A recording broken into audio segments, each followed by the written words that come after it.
This is truly one of those things, and none of the people here need any introduction. Next, we'll hear from our mayor. A man, I will just say this, when we had some violence in the Bayview two or three years ago between Asians and blacks, Mayor Lee met with me on a weekly basis, and so I knows he wants to do, I saw it firsthand, up close and personal.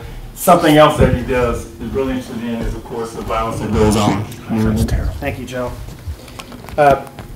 Thank you very much, Congressman Pelosi, for being here, and Congressman Thompson, for both of you taking such swift action to have a national dialogue on this. It's appreciated.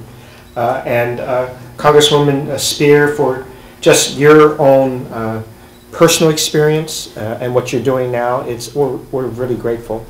You know, I'm just one of many mayors.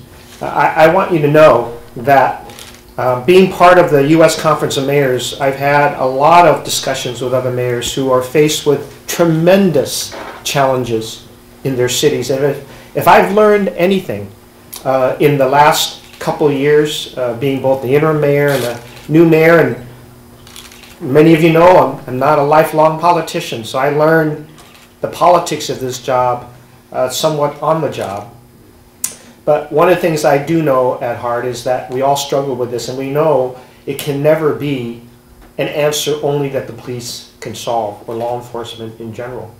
That we quickly learn that mental health, that preventing ammunition and guns from getting on the streets, that education, job training, paying attention to housing, poverty, isolation, all of those elements lead to the uptick in violence. That's actually quite a strong lesson for all of us mayors to learn as we ask each other for help in solving this. And I want to thank all of you in this audience, from adult probation, juvenile probation, our interfaith council, community-based organizations, for helping me carve what we can do in this city. Because as many of you know, I've been a champion for jobs. And I truly believe that job creation and better economics is going to be a big answer. But it isn't the only answer. Because I quickly realized I can't give a dead kid a job in this city. There's no answer for that. We've got to find better answers for people who are confronted with decisions they have to make to not take the violent road for that decision. And it starts early. And many of you reminded me, start now, Mayor, start investing in education, start investing in community-based ways in which we can reduce the attitude that violence can resolve something. And then make sure we work with our health departments and our medical experts to get to the things that people can't control among themselves. These are all things that I'm learning quickly, but I ask for help, and I'm getting it.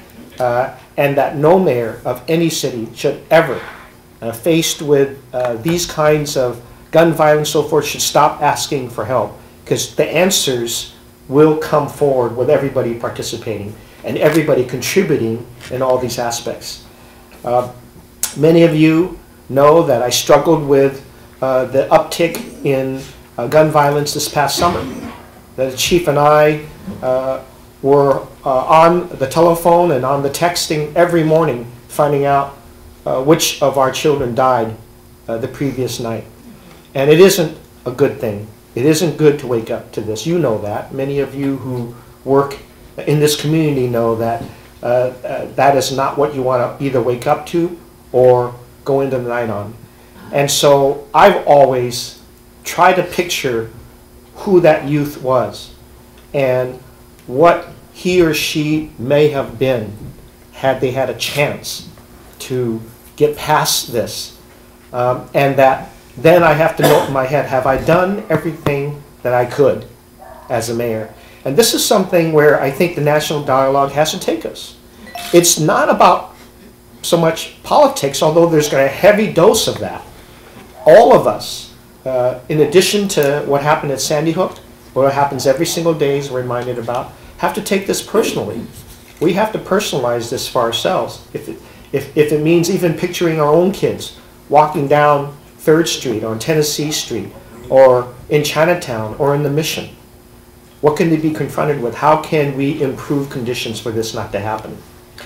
So all of us have to make sure that when it comes to the national and the regional and the local discussion about guns and about ammunition, that we've got to make this personal to ourselves. We've got to really talk to everybody about this so that we can keep pushing for the reforms. Getting these automatic weapons and munitions off of our streets, there's no place for that. There's no place for these kinds of weapons to be on our streets. At the same time, recommitting ourselves to the things that we do have control over, that we must do. The local gun buybacks, and Joe, again, thank you for you and Omega Boys Club working with police and all the other law enforcement to get the gun buybacks. We are in planning now additional 4 events, 4 gun buyback events to try to take them out of our public housing, out of our communities, out of our streets, doing the best we can to prevent this from happening.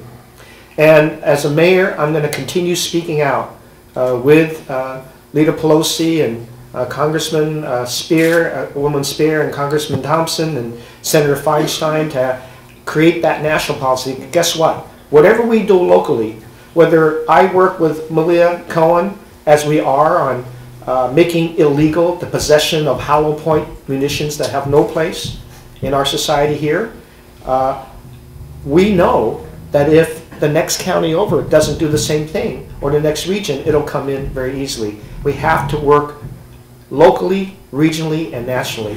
And so as we do these things, I'm going to continue talking about our need to support Senator Feinstein's national effort for the assault weapons ban that she had in the 90s and that expired in 2004. It's going to be a lot more comprehensive, and we need to have that. It's going to be an uphill fight, as President Obama has reminded us, but we have to keep talking about it. We have to keep it in the forefront. We have to keep the pictures of our youth in front of us in everything that we do. So this is what I am willing to do, and again, continue asking everybody for help in this city, because the more I do that, the more of the graciousness of our community comes out. Because this is not something that just law enforcement can do. It's got to be our whole society acting together. Thank you. If I may, I'll take this.